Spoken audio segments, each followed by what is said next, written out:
இந்த நாட்களில இந்த பொருளாதாரத்தினுடைய ஒரு திருப்புள் முனை ஒரு டாபிக்ல ஒவ்வொரு நாளும் கர்த்தருடைய வார்த்தையை தியானித்துக் கொண்டிருக்கிறோம். பொருளாதாரத்தினுடைய பெருக்கம், பொருளாதாரத்துல ஒரு வளர்ச்சி, பொருளாதாரத்துல ஒரு நிதி சுதந்திரம், ஒரு பைனான்சியல் பிரேக் த்ரூ எப்படி உண்டாக்கும் என்று வார்த்தைகளை நாம் கேட்டுக் கொண்டிருக்கிறோம். உங்களை அன்புடன் வாழ்த்தி வரவேற்கிறேன். கர்த்தராகிய இயேசு ரட்சகர் இயேசு கிறிஸ்து நாமத்தினால வாழ்த்தி வரவேற்கிறேன்.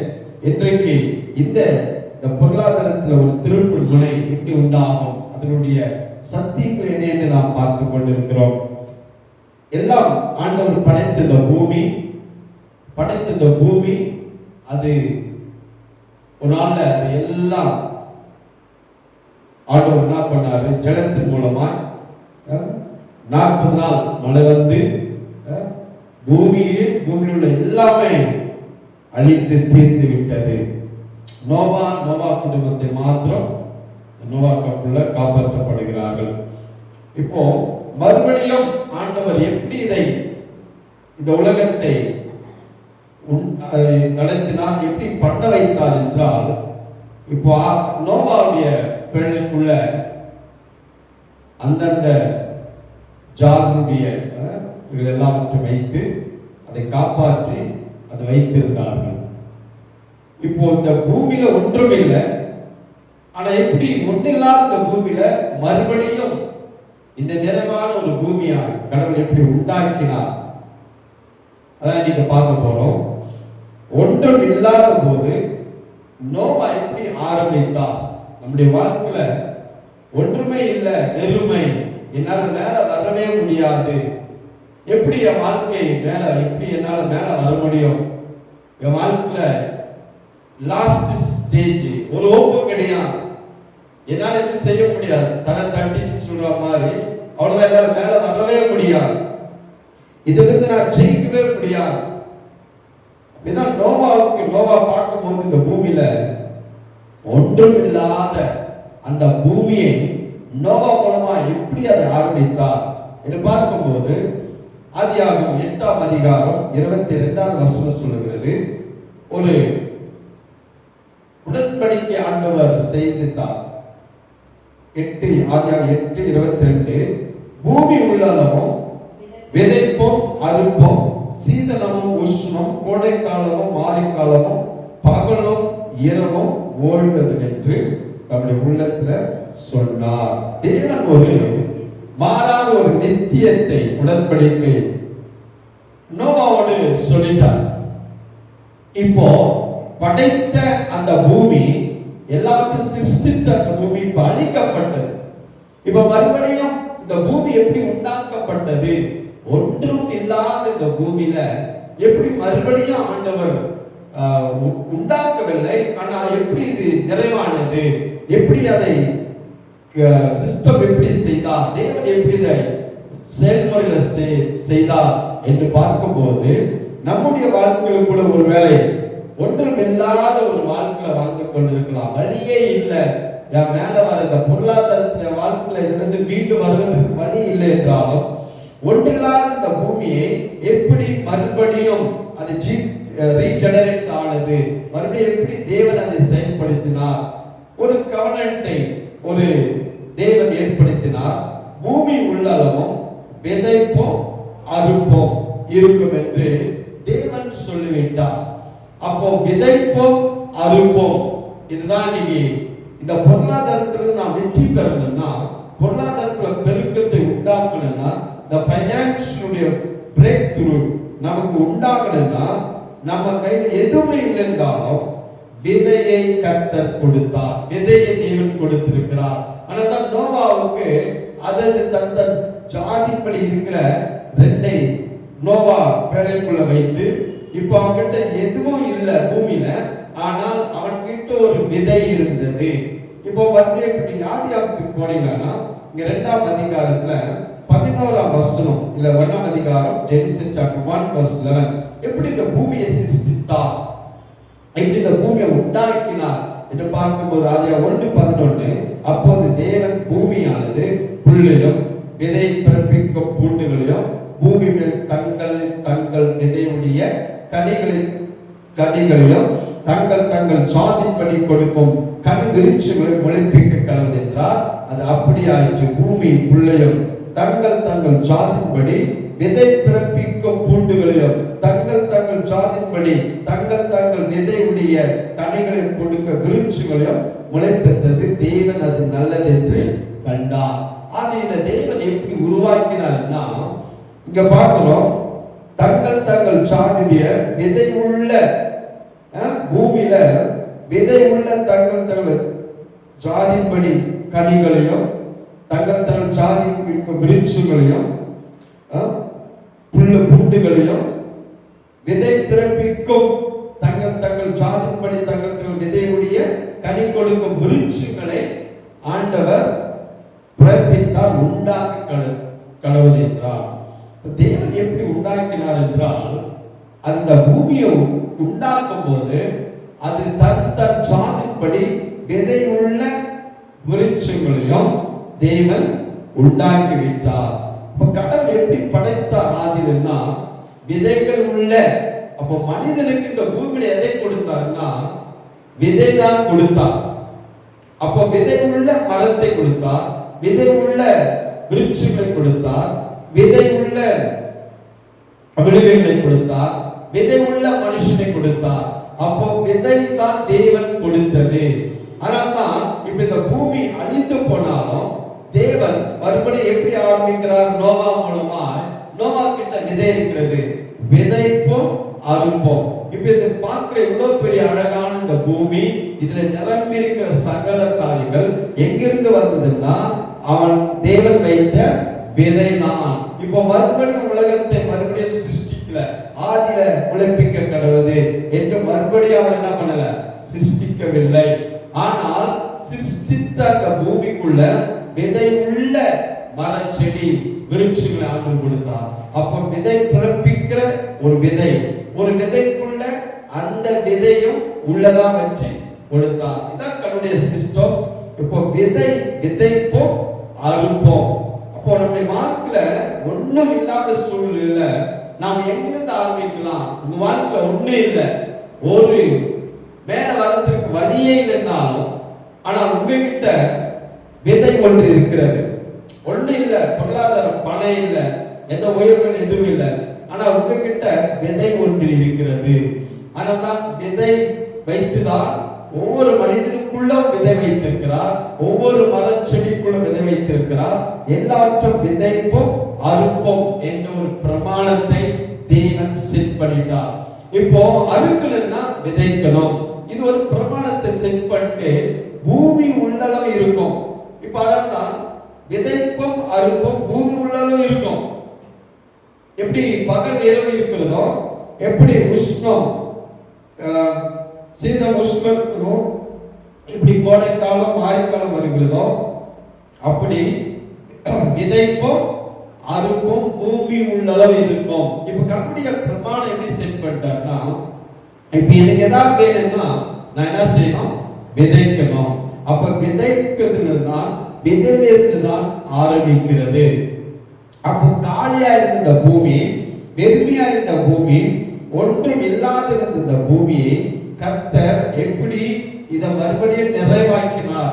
நோவா மூலமா எப்படி மறுபடியும் நிறைவாக்கப்பட்டதுன்னா இந்த விதைப்போம் அறுப்போம். நோவா கிட்ட தேவன் விதையை கொடுத்தார். ஒவ்வொருக்குள்ள ஒரு விதை, விதைப்பும் அறுப்பேன் என்று பிரமாணத்தை செட் பண்ணிட்டார். இப்ப நான் அறுக்கணும்னா விதைக்கணும், நீங்க அறுக்கணும்னா விதைக்கணும், எல்லா விதத்திலும்.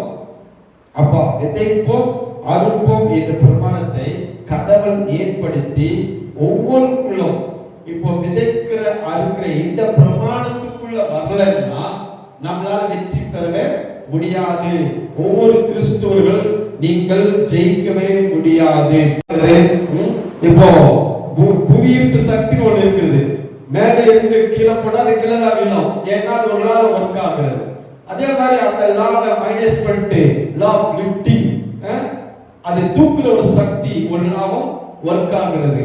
எல்லாம் ஒரு லால தான், ஒரு பிரமாணத்துல வேலை செய்து கொண்டிருக்கிறது.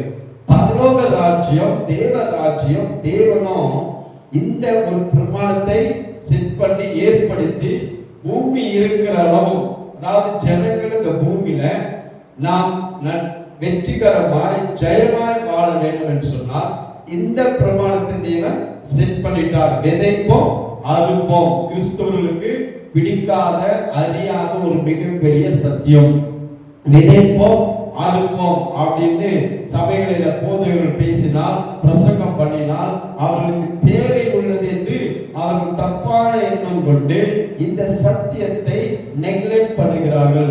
இந்த சத்தியத்துக்குரிய அறிவு அவர்களுக்கு கிடையாது. அதான் தேவன் ஏற்படுத்துகிறார். பூமி உள்ளளவும் விதைப்போம் அறுப்போம். அப்போ விதைக்க வேண்டும், அறுக்கணும்னா விதைக்க வேண்டும். இந்த மாறாத ஒரு நித்திய பிரமாணத்தை தேவன் ஏற்படுத்தி கொடுத்திருக்கிறார். இப்ப இந்த பிரமாணத்துக்குள்ள நீங்க இல்லாம நீங்க என்ன பண்ணாலும் உங்களால ஜெயிக்க முடியாது. அதான் நீ கிறிஸ்துவை எல்லாம் ட்ரை பண்றோம், எல்லாமே நம்ம ட்ரை பண்ணி பர்டிகுலர் இந்த பொருளாதாரத்துல நம்ம எவ்வளவு மேல வரதுக்கு எல்லா காரியங்களும் செய்கிறோம்.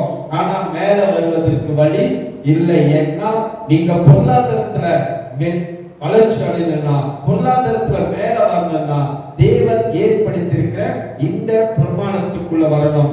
இந்த ஸ்பிரிச்சுவலா விதைப்போம் அறுப்போம் என்ற ஒரு பிரமாணத்துக்குள்ள வந்தாதான் பாருங்க ஒரு லா இது.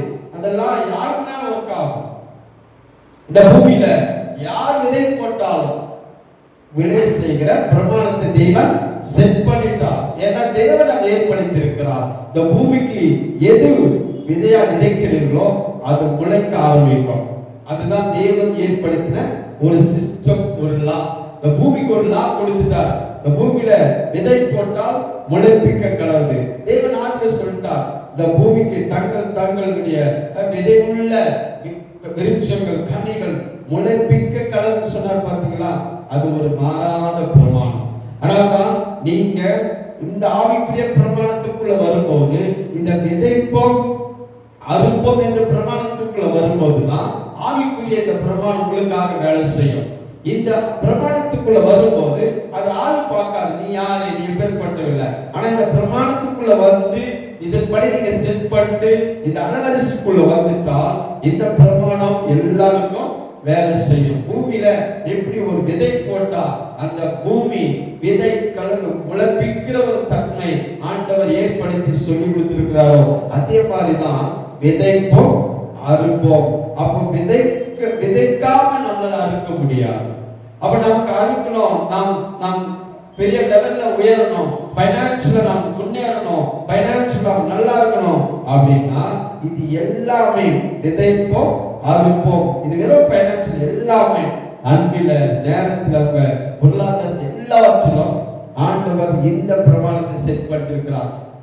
விதைப்போம் அறுப்போம். பவுல் அருமையா சொல்றாரு பாருங்க, 2 கொரிந்தியர் 9:10 வாசித்தீங்கன்னா இன்னும் இதை குறித்து அற்புதமான ஒரு வசனம் சொல்கிறது.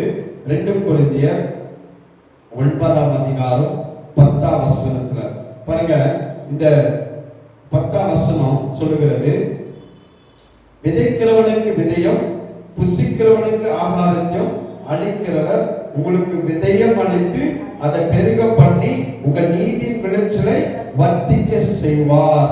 பாருங்க, விதைக்கிறவனுக்கு தான் விதை கொடுக்கப்படும். 9:6 பின்ன நான் என்ன சொல்கிறேன், சிறுக விதைக்கிறவன் சிறுக அறுப்பான், பெருக விதைக்கிறவன் பெருக அறுப்பான். அப்போ விதைக்கிற அறுக்கிற அந்த அறுவடை உங்க கையில ஆண்டு கொடுத்திருக்கிறார். ஆனால் தான் உங்களுக்கு எதை வேணுமோ தன் ஜாதியின்படி விளை பிறப்பிக்கிற விருட்சத்தை கர்த்தர் என்ன பண்ணாரு, முளைப்பித்திருக்கிறார். அப்போ விதைக்கிறவனுக்கு விதையும் புசிக்கிறவனுக்கு ஆகாரத்தையும் அளிக்கிறவர் உங்களுக்கு விதையும் அளித்து பாருங்க. எது இல்லை என்ன, அதுதான் அதை கர்த்தர் சொன்னார், விதைக்கிறவனுக்கு விதையும் கொடுக்கிறவர். அப்ப கர்த்தருடைய வார்த்தை உங்க சூழ்நிலைக்கு ஒரு விதையா எடுத்து நீங்க பேசிக் கொண்டிருந்தால், நீங்க அதை விதைத்து கொண்டிருந்தால் வசனம் ஒரு விதையாக இயேசு சொன்னார், அது நல்ல நிலத்துல விழுந்து 30, 60, 100 பலன் கொடுத்தது. இப்ப இப்ப கர்த்தருடைய வார்த்தை எடுத்து உங்க பொருளாதார சூழ்நிலைக்கு எதுவுமே இல்லை, ஆனா கர்த்தருடைய வார்த்தை இருக்கிறது. அந்த ஆதியில எதுவும் இல்லாத போது கர்த்தருடைய வார்த்தை இருந்து வேதம் சொல்லுகிறது. இப்ப கர்த்தர் எப்படி எல்லாத்தையும் உண்டாக்கினார்? ஒன்றும் இல்லை இல்லைங்களா? வேதம் சொல்ல ஆதியில ஒன்றும் கிடையாது, ஆனா ஆதியில வார்த்தை இருந்தது. கர்த்தருடைய வார்த்தை ஒன்று இல்லாத அந்த பூமியை இப்ப எப்படி படைத்தார் என்றால் அவருடைய வார்த்தை கொண்டு விதைக்கிறார். இப்ப கர்த்தருடைய வசனம் ஒரு விதையா இருக்கிறது, நீங்க பேசுகிற வார்த்தை ஒரு விதையா இருக்கிறது. இப்ப நான் விதைத்துக் கொண்டிருக்கிறேன், இப்ப நான் பேசிக் கொண்டிருக்கிறேன்ல, அது நான் விதைத்துக் கொண்டிருக்கிறேன். இந்த விதை, இந்த வசனம், இந்த வார்த்தை என் இருதயத்தில் விழுகிறது. அப்ப கொஞ்ச நாளுக்கு அப்புறம் அது 30, 60, 100 மிகப்பெரிய பலன் கொடுக்கும். அப்ப நீங்க உங்க வார்த்தை விதியா இருக்கிறது. உங்க கையில காசு பணம் இல்லை, இன்னைக்கு ஒரு பொருளாதாரத்து எந்த நிலை இல்லை, ஒரு எதுவுமே இல்லை என்றாலும், ஆனால் உங்க கையில விதை கொடுத்திருக்கிறார். ஆனால் மனிதனுக்கு தேவன் கொடுத்த பெரிய ஆற்றல் என்ன தெரியுங்களா? பேசுகிற ஆற்றல். இப்ப தேவன் ஒன்னில்லாத அந்த பூமியை எப்படி அவர் படைத்தார்னா, ஆதியில வார்த்தை இருந்தது, அந்த வார்த்தை கொண்டு பேசினார். ஆதியாக 1:1 சொல்லுது, வானத்தை பூமியை தேவன் சிருஷ்டித்தார். அப்ப சிருஷ்டித்த அந்த பூமி ஒளிமின்னும் வெறுமையும் இருள் இருந்தது. இப்போ அதை உண்டாக்குறார். எப்படி உண்டாக்குறார்? அவர் சொல்றார், அவர் சொன்னார், சொன்னபடி ஆயிற்று. அவர் சொன்னார், சொன்னபடி ஆயிற்று. ஏன்னா இப்ப அவருடைய வார்த்தை விதையாய் புறப்படுகிறது. கர்த்தருடைய அவர் பேசுகிற ஒவ்வொரு வார்த்தையும் விதையா இருக்கிறது. இப்ப அதனால்தான் அவருடைய சாயல சிருஷ்டிக்கப்பட்ட நம்மை கூட அவரை போலவே பேசுகிறவர்கள். உங்களுக்கு ஒரு பெரிய விதை கொடுத்திருக்கிறார், பேசுகிற ஆற்றல். என் கையில ஒண்ணு இல்லை, ஒன்றைனாலும் பரவாயில்ல, ஆனா பேசுகிற ஒரு விதை உங்க கையில கொடுத்திருக்கிறார். உங்க நாம இருக்கிறது, அதுதான் பேசுகிற ஒரு விதை. கர்த்தருடைய வசனமும் விதையா இருக்கிறது, நீங்கள் பேசுகிறதும் விதையா இருக்கிறது. அப்ப நீங்க எடுத்து பேசுங்க. அதனால நம்முடைய வாழ்க்கையில எது எல்லாமே நம்முடைய வாழ்க்கையில இருக்கிறது, நாம் விதைத்த வார்த்தையின் விதையுடைய அறுவடை. அது பாசிட்டிவா இருக்கலாம், நெகட்டிவா இருக்கலாம். இன்னைக்கு ஒவ்வொரு வாழ்க்கையில இருக்கிற அது காரியம் எங்கிருந்து வந்ததுன்னா நீங்க விதைத்த விதைனால் தான். அப்போ வாழ்க்கையில ஒண்ணு இல்லைன்னா கவலைப்படாதீங்க.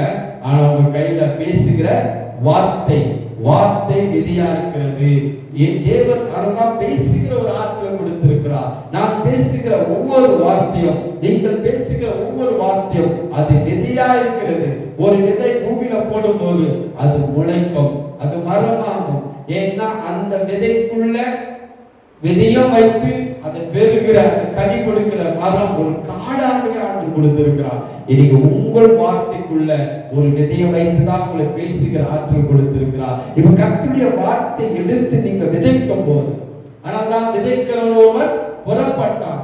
அந்த விதைக்கிறவன் எதை விதைக்கிறான்? கர்த்தருடைய வார்த்தை. இன்னைக்கு நான்